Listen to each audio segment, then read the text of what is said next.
National Weather Service in Morristown has issued a severe thunderstorm warning for Sullivan County, northwestern Carter County, southwestern Russell County in southwestern Virginia, the city of Bristol in southwestern Virginia, southeastern Scott County in southwestern Virginia, southwestern Washington County in southwestern Virginia, until 12:45 p.m. Eastern Daylight Time.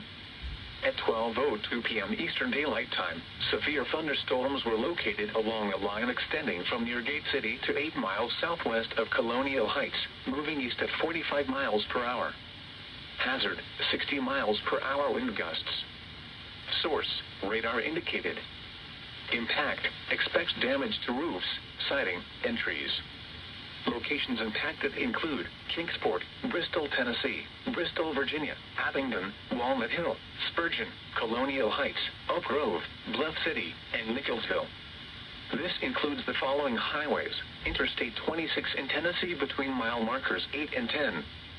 Interstate 81 in Tennessee between mile markers 56 and 75. Interstate 81 in Virginia between mile markers 1 and 19. For your protection, move to an interior room on the lowest floor of a building.